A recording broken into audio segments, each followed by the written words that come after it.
User interface design की हम बात कर रहे हैं आज।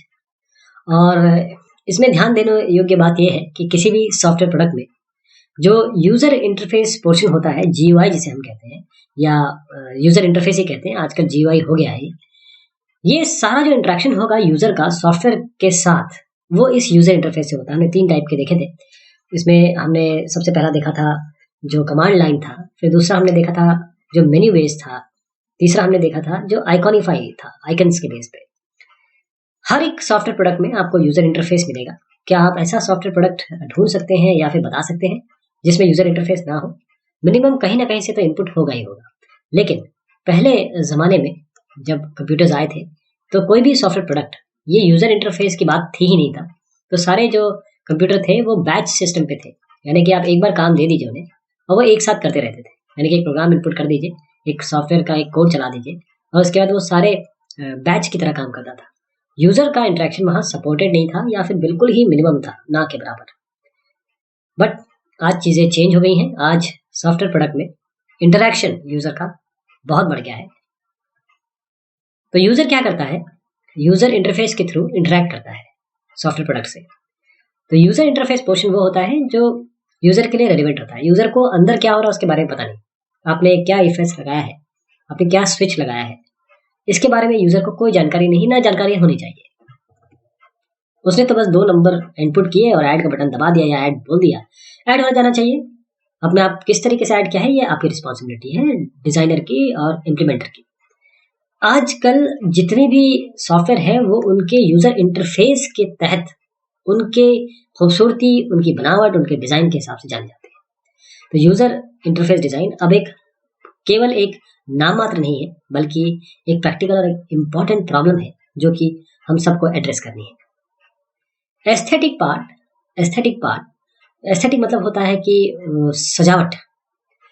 तो डिफिकल्ट एक यूजर इंटरफेस के लिए इसलिए हो जाती है क्योंकि जहां आप यूजर एरर्स की बात करते हैं, तो अगर आपने एस्थेटिक्स ठीक से नहीं किया, डिजाइनिंग नहीं की है, तो एरर्स बहुत बढ़ जाते हैं। और एरर बढ़ेंगे तो डिससेटिस्फैक्शन बढ़ेगा यूजर का, यूजर इरिटेट हो जाएगा अगर आपका यूजर इंटरफेस ही गलत तरीके से अनएक्सपेक्टेड वे में काम करने लगे। कुछ ऐसी चीजें जो इंट्यूटिव हो, यानी कि अगर मैंने ए प्लस बी किया तो एडिशन का रिजल्ट आना चाहिए मुझे। अगर वो मुझसे पूछने लगे कैसे एडिशन करना है आपको रिलेशनल एडिशन करना है, आपको सिंपल एडिशन करना है, आपको अर्थमेटिक एडिशन करना है, आपको कॉम्प्लेक्स एडिशन करना है, तो फिर मुश्किलात हो जाएगी। इसीलिए अब यूजर इंटरफेस पे डेवलपमेंट का काफी भार है और डेवलपमेंट काफी समय इसमें व्यतीत करता है। बल्कि कुछ ऐसे इंटरैक्टिव एप्लीकेशंस होते हैं जिसमें करीबन 50% समय आपका यूजर इंटरफेस पार्ट को दे दिया जाता है। यूजर इंटरफेस यदि ठीक से डेवलप नहीं किया गया, अगर इस पे मेहनत नहीं की गई, इसको अच्छे से नहीं बनाया गया, तो सीधी सी बात है कि कस्टमर या आपके जो इसको प्रयोग करने वाले हैं वो दुखी होंगे, डिससेटिस्फाई होंगे, और उसका, अगर आप बिजनेस में मार्केट कर रहे हैं इस चीज को, तो उस पर बुरा असर पड़ने की संभावना है। इसीलिए यूजर इंटरफेस डिजाइन कॉन्सेप्ट आपको बहुत अच्छे से जानना चाहिए। तो गुड इंटरफेस, अच्छा इंटरफेस क्या होता है? अगर आप अच्छा इंटरफेस नहीं बनाते हैं, तो अगर आप डिजाइन नहीं जानते यूजर इंटरफेस का, तो आप कभी भी एक अच्छा यूजर इंटरफेस नहीं बना सकते। तो पहले जो अच्छा यूजर इंटरफेस है उसके प्रॉपर्टीज, उनकी जो एस्पेक्ट्स है उनको समझ लें। पहला तो ये स्पीड ऑफ लर्निंग होना चाहिए उसमें, यानी कि स्पीड ऑफ लर्निंग कैसी होनी चाहिए? ईजी होना चाहिए यूजर इंटरफेस। बहुत सारे यूजर्स क्या करते हैं कि पुट ऑफ हो जाते हैं। पुट ऑफ का अर्थ होता है कि उनका ध्यान, मन वहां से हट जाता है। अगर आपने कॉम्प्लेक्स सिंटेक्स या सिमेंटिक्स दे दी, सिंपल काम के लिए भी आपने अगर कॉम्प्लेक्स कमांड रख दी है तो बड़ी मुश्किल हो जाएगी। इसी तरीके से अगर यूजर इंटरफेस है, अच्छा है, तो यूजर को कमांड याद नहीं रखना चाहिए। ऐसे कमांड होने चाहिए जो उसके टिप्स पे आ जाए, उसके दिमाग में आ जाए, उसकी जबान में आ जाए। और कंसिस्टेंसी, कंसिस्टेंसी का मतलब यह होता है कि मान लीजिए एक यूजर एक जगह उसने कुछ कमांड दिया 2 को ऐड करने का। अब उसे पता है कि ऐड के लिए ऐड यूज हुआ है, आपने अगर ऐड दिया है, तो सब्ट्रैक्ट के लिए सब्ट्रैक्ट एसयूबी या सब्ट्रैक्ट होगा। अगर आपने यहाँ पर माइनस कर दिया, इसकी जगह माइनस लिख दिया, तो ये इंट्यूटिव नहीं होगा। तो जो चीज नॉर्मल लाइफ में चल रही है या यूजर के लिए इजी हो, समझ हो, और वो आराम से इंट्यूटिवनेस, यानी कि जो नॉर्मल समझ है उससे वो समझ सके और उसको इम्प्लीमेंट कर सके, तो कंसिस्टेंसी वो कहती है। दूसरा, user can learn about an interface faster. अगर आप चाहते हैं कि यूजर बहुत तेज बहुत जल्दी से इसे समझ सके, तो आपको उन्हें रियल लाइफ के, जैसे अभी मैं पहले बता रहा था, रियल लाइफ के शब्द देने हैं जिन्हें हम मेटाफर्स कहते हैं, जिससे वो फेमिलियर है। अगर वो चीज़ें आप डालेंगे या अपने यूजर इंटरफेस में देंगे तो बहुत बेहतर होगा। जैसे मान लीजिए एक टेक्स्ट एडिटर है, अगर आप चाहते हैं कि एक अच्छा टेक्स्ट एडिटर बनाए, तो इससे पहले यूजर कागज पे काम करता था, पेंसिल पेन से काम कर रहा था, इरेजर से काम करता था, तो वो जो वहां कर रहा था वही अगर आपने यहाँ पर लाके रख दिया तो उसके लिए ये बिल्कुल नॉर्मल चीज हो जाएगी, उसको कुछ नई चीज सीखनी नहीं पड़ेगी। इंट्यूटिव कमांड नेम्स जो कि दिल से आ रहे हैं, दिमाग से आ रहे हैं, समझ से आ रहे हैं, एक्सपीरियंस से आ रहे हैं, और सिंबलिक कमांड जो कि आप प्रोसीजर या फंक्शन जब चलाएंगे तो उस प्रोसीजर से रिलेटेड, उससे पूरी तरीके से वाबस्ता आप सिंबलिक कमांड यूज आपको करना चाहिए। टाइम और एफर्ट ये बहुत जरूरी है। अगर स्पीड ऑफ यूज अगर आप देखें कि कितना तेजी से यूज कर रहे हैं आपके यूजर, तो टाइम और एफर्ट आप अगर देखें कि कितना समय लग रहा है उसको, और जो टाइम और एफर्ट लगना चाहिए, समय और जो उसकी मेहनत है, वो कम से कम होना चाहिए, मिनिमम होना चाहिए। बैड इंटरफेस का एग्जांपल समझिएगा। अगर आपने लेंदी कमांड दे दी है, कमांड ऐसे दी है जिसमें आप एक जगह तो यहाँ माउस मूव करा रहे हैं और एक जगह यहाँ करवा रहे हैं, तो ये अच्छा इंटरफेस नहीं है। ये ऑपरेशन जो स्पीड है यूजर की, उसको ड्रास्टिकली कम कर देगा। अब अगर आप चाहते हैं कि स्पीड ऑफ रिकॉल भी हो, यानी कि जो उसने यूज किया है और 10 दिन बाद वो करता है, महीने बाद करता है, बल्कि 6 महीने बाद करता है, तो क्योंकि वो मेटाफर्स आपने यूज किए हुए, रियल लाइफ चीजें यूज की है, इंट्यूटिव कमांड नेम यूज किए हैं, सिंबलिक कमांड्स यूज किए हुए, तो आराम से चीजों को रिमेंबर कर सकेगा, याद रख सकेगा, और उनका फिर आराम से दोबारा जब वो आएगा कुछ समय के अंतराल के बाद, तो उसका आराम से उपयोग कर सकता है। एरर रेट के बारे में समझिएगा। एरर का मतलब ये है कि अच्छा यूजर इंटरफेस कभी भी एरर्स जो यूजर करते हैं उसको कम से कम रखेगा, स्कोप ही कम रखेगा। अगर आप ये समझ सकते हैं कि अलग अलग यूजर्स कितने एरर्स कर रहे हैं, उसको काउंट कर सकते हैं, तो उससे एरर रेट का पता चल सकता है। एरर जो मॉनिटरिंग है, एरर को जानना, उसको समझना, उसको कैलकुलेट करना, ये ऑटोमेट किया जा सकता है, जिसमें आप फ्रीक्वेंसी कितनी है, किस टाइप के एरर हो रहे हैं, और उसके बाद वो स्टैटिस्टिक्स आप दिखा सकते हैं किस तरीके के एरर ज्यादा हो रहे हैं। आजकल के अगर आप सॉफ्टवेयर देखें तो उसमें जब भी एरर आती है तो उसमें कुछ अनएक्सपेक्टेड एरर या कुछ एरर आता है, और वो कहते हैं कि do you want to send report, यानी कि वो एरर जो है उसकी एक लॉग बन के, एक लॉग फाइल बन के वो आपके जिसने बनाया उसके पास चल जाएगी, तो वो उस एरर पे काम करके उसको दूर कर सकता है। किस तरीके से हम एरर पॉसिबिलिटीज को दूर करेंगे, कम करेंगे? कमांड नेम आपके कंसिस्टेंट हो, कमांड इश्यू जो आप कमांड कर रहे हैं, जैसे प्रोसीजर चलेंगे, फंक्शन चलेंगे, वो आपके कंसिस्टेंट हो। इसके अलावा जो एक जैसे कमांड है वो उनका बिहेवियर कंसिस्टेंट हो, जो कमांड आप देने जा रहे हैं वो सिंपल हो, वो इससे आपका काम बनेगा। अट्रैक्टिवनेस यानी किसी के प्रति आपका लगाव। एक अच्छा यूजर इंटरफेस, उससे मोहब्बत तभी होगी आपको जब वो आपका ध्यान एकदम से खींच ले या सुंदर लगे आपको। इसीलिए ग्राफिकल यूजर इंटरफेस आज काफी सक्सेसफुल है बनिस्बत की टेक्स्ट बेस्ड इंटरफेसेस के। कंसिस्टेंसी बहुत बड़ा सवाल है, बहुत जरूरी है कि आप यूजर को उसके सोच के अनुसार चीजें दें। तो इसके लिए अगर आप कंसिस्टेंसी रखते हैं तो उसकी speed of learning, speed of recall और एरर रेट, इन तीनों में आपको इजाफा होगा। फीडबैक समझिएगा इसको। फीडबैक क्या होता है? यूजर इंटरफेस फीडबैक देता रहे। मान लीजिए आपने कोई प्रोसेस चला दिया, कमांड प्रॉम्प्ट पे हैं आप, C:/ पे, और यहाँ पर आपने कोई कमांड लिख दिया, अब आप बैठ गए, अब आपको पता नहीं क्या हो रहा है, तो आपका अच्छा यूजर इंटरफेस से बताता रहे, या तो परसेंटेज बताता रहे, इतना परसेंट कंप्लीट हो रहा है, या बताता रहे कि ये होने वाला है, या कोई एरर आ गई तो बता दे। पीरियोडिकली यूजर को बताता रहे कि भाई क्या हो रहा है, क्या नहीं हो रहा है। ये चीज अगर आप करेंगे तो जो प्रोग्रेस होगी वो यूजर समझ सकता है। तो इसमें प्रॉब्लम क्या हो सकती है कि अगर कोई रिस्पॉन्स नहीं आ रहा है कंप्यूटर में, तो एक नया यूजर, एक ऐसा यूजर जो अभी अभी बालकपन में है, जो नया है, जिसने अभी एक्सपीरियंस नहीं गेन किया आपके सॉफ्टवेयर में, जैसे जो पहली बार यूज कर रहे हैं वो नोवाइसी तो होते हैं, वो क्या करेंगे कि वो सीधा सिस्टम शट डाउन करके या कुछ कंट्रोल ऑल्टर डिलीट करके करने लगेंगे विंडोज में। तो मल्टीपल स्किल लेवल, इसको आपको ये देखना है कि आपके यूजर्स, अगर मैं एक नॉर्मल लाइफ की बात करूं तो हमारे यहाँ क्या है कि कुछ गरीब है, कुछ मिडिल लेवल क्लास के लोग आते हैं, कुछ हायर क्लास होते हैं जिनके पास काफी पैसा है। जब सरकार कोई ना कोई रूल बनाती है, कोई पॉलिसी बनाती है, तो इन तीनों को ध्यान में रखे बनाती है। ऐसे ही जब आप सॉफ्टवेयर बनाएंगे तो आपको तीनों को ध्यान रखना है। कैसे? जो नए हैं, जो मॉडरेट यूजर है, जो एक्सपीरियंस यूजर है, तीनों को ही अच्छा लगना चाहिए, तीनों को ही अच्छा लगना चाहिए।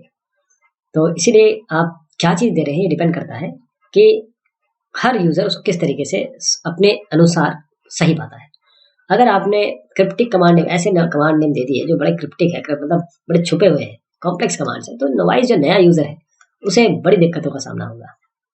इलाबरेट कमांड, बड़े बड़े कमांड, तो ये तो एक तो प्रोसीजर को तो कमांड देने के लिए बाध्य आपको बाध्य करेंगे ही, और जब यूज करेंगे तो आप दुखी हो जाएंगे, अरे ये क्या क्या लिखवा रहे हैं ये चीज़ है। अगर एक बार यूजर इंटरफेस से कोई यूज टू हो गया तो आपको ना हॉट कीज और मैक्रोज भी देने पड़ेंगे कि चलिए अब आप सीख गए, अब आप फास्ट काम करिए। मान लीजिए मैं ऐड करता था, इसके लिए आपने एडिशन कमांड दे दिया मुझे, पूरा नहीं लिख रहा हूँ, एडिशन पूरा लिख रहा हूँ। अगर आप इसको इस तरीके से कर देंगे प्लस इज इक्वल टू यही दे दें, तो अगली बार वो इसको यूज कर सकता है इतना बड़ा लिखने की जगह। तो हॉट कीज आप दे सकते हैं, कंट्रोल एस कंट्रोल पी, ऐसा होता है ना, वो चीज़ हॉट कमांड कहलाती है। दूसरा एरर रिकवरी, अगर मान लीजिए कोई एरर हो जाता है तो किस तरीके से उससे बाहर आना है। एक अच्छा इंटरफेस यूजर को एक तो मिस्टेक जो हो गई उसको अंडू करने की फैसिलिटी दे। आपने सबने टेक्स्ट एडिटर यूज किया होगा, कंट्रोल जेड करते हैं, क्या होता है जो चीज़ हो गई है वो गलती हो गई है अगर मान लीजिए, तो उसको वो एक लेवल पीछे ले जाता है, तो बार बार चीज़ें करने की जरूरत नहीं होती। आपको याद होगा जब सबसे पहले मोबाइल आए थे, शायद आप लोग जो सुन रहे हो नए अगर है, जब सबसे पहले मोबाइल आया करता था तो आप मैसेज टाइप करते थे और कुछ भी गलती होगी तो सारा मैसेज दोबारा टाइप करना पड़ता था। आज ऐसा नहीं है, चीज़ें डेवलप हो गई है। अगर छोटी सी एरर से भी अगर कोई यूज़र रिकवर ना हो पाए तो बहुत इनकन्वीनियंस हो जाएगा, बहुत परेशान हो जाएगा। इसके अलावा यूज़र गाइडेंस और ऑनलाइन हेल्प, तो यूज़र को अब ऑनलाइन हेल्प भी चाहिए, वो मदद चाहता है, कहीं फंस गया तो क्या करेगा। आजकल तो गूगल है, पहले नहीं होता था, गूगल पे टाइप करें उसमें पूरी रेलिवेंट आंसर भी आपको नहीं मिल पा रहे, तो उसके लिए आपको ऑनलाइन सिस्टम और गाइडेंस और एरर मैसेज में ही गाइडेंस होना चाहिए कि देखिए आप ये एरर आया है, इसकी सोल्यूशन ये हो सकता है, ये प्रॉब्लम हो सकता है और ये सोल्यूशन हो सकता है। जेनेरिक हेल्प मैसेज ये ज़्यादा हेल्पफुल नहीं होते। जेनेरिक यानी कि कोई आपने दे दिया एरर 1068 कुछ ऐसा शब्द लिख दिया, एरर डंप, अब ये क्या समझ में आएगा किसी को। ऐसा दीजिए जो समझ में भी आए और जिसके ऊपर यूज़र कोई एक्शन भी ले सके। अच्छा ऑनलाइन हेल्प अगर आपने दिया है तो ये यूज़र के लिए बड़ा इजी हो जाता है उसको समझना, और वो इनको यूज़ कर सकता है। केवल आप जो चीज़ें आपने यहाँ पर सॉफ्टवेयर में दी हुई है अगर उसी को कॉपी कर दिया यूज़र मैनुअल में तो फ़ायदा नहीं होगा। यूज़र मैनुअल मतलब ये होता है कि ये एक्सप्लेनेटरी चीज़ होती है जो यूज़र उसे समझ पाया पढ़ के, with examples. Guidance message user को प्रॉम्प्ट करें कि भाई आप ये एक्शन लीजिए, ये एक्शन नहीं लेना है, करंट स्टेटस क्या है और अभी तक प्रोग्रेस क्या होगा, ये गाइडेंस मैसेज आपको देने पड़ेंगे। तो अच्छा गाइडेंस मैसेज क्या होगा जिसमें अलग अलग सोफिस्टिकेशन वाले जो यूजर्स हैं उनको अलग अलग आप गाइडेंस मैसेज दे रहे हैं, आप उनको कुछ बता रहे हैं, और ये भी ऑप्शन देना चाहिए कि आप उसको बंद भी कर सकें। ऐसा ना हो कि यूजर एकदम परेशान हो जाए ना। अगर कोई एक्सपीरियंस यूजर है वो जानता है कि मुझे क्या करना है और उसके बाद भी आप उसको बार बार प्रॉम्प्ट कर रहे हैं तो it's not a good sign of your good interface. Error message polite होने चाहिए, ऐसा कोई शब्द यूज मत करिए या फिर बड़े बड़े एक्सक्लेमेशन मार्क ऐसे लगा देते हैं लोग बहुत सारे यूं करके, एरर और डर जाए एक बार में देखते ही।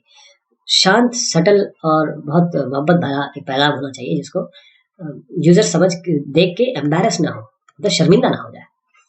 और आप ये भी दे सकते हैं जैसे मैंने आपको पहले बताया कि एरर को किस तरीके से दूर किया जा सकता है। आप उसी समय एक ऐसा हेल्प ऑप्शन दे सकते हैं जिससे वो सीधा उस प्रॉब्लम में पहुंच जाए, सोल्यूशन कोई एरर उसको मिले तो वो उसको सोल्यूशन या उसको सॉल्व करने में अपने आप को कंफर्टेबल माने।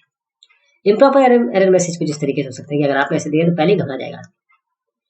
अब मोड बेस्ड और मोडलेस इंटरफेस, ये मोड एक स्टेट होता है या कलेक्शन ऑफ स्टेट होता है, तो मोड अलग होते हैं, आज इस मोड में है, आज वो एक्शन मोड में है, आज वो ड्रामा मोड में है, उसी मोड की बात चल रही है। तो अलग अलग जो आपके मोड हैं वो कमांड्स अलग अलग मोड में अवेलेबल होते हैं आपके, और जो मोडलेस इंटरफेस है उसमें क्या होता है कि एक ही कमांड होंगे हमेशा आपको अवेलेबल रहेंगे, यहाँ पर अलग अलग आपको मिलेंगे, यहाँ एक जैसे मिलेंगे।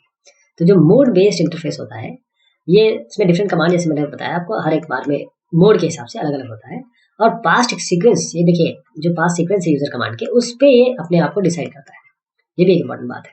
तो मोड बेस्ड इंटरफेस ये आपको स्टेट ट्रांजिशन डायग्राम बताता है, यानी कि हर एक नोड यानी हर एक स्टेट ये स्टेट ट्रांजिशन डायग्राम में रिप्रेजेंट किए जा सकते हैं, और हर एक नोड जो डायग्राम में है उसमें मीनिंगफुल नेम आप दे सकते हैं या होता है।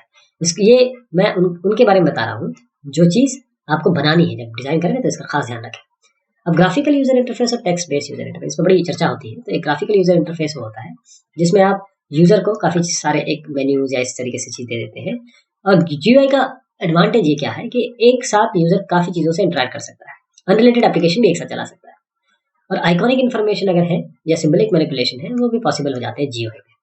तो सिंबलिक इन्फॉर्मेशन मैनिपुलेशन की जहां मैं बात कर रहा हूँ, वहां से एक आइकन आप खींचिए दूसरे में डाल दीजिए, तो काफी अपीलिंग होता है और आदमी आराम से इसको समझ सकता है। आपके सामने आइकन है, आपको पता है क्रॉस लगाए तो बंद है, राइट लगाए तो टिक है, तो सही है।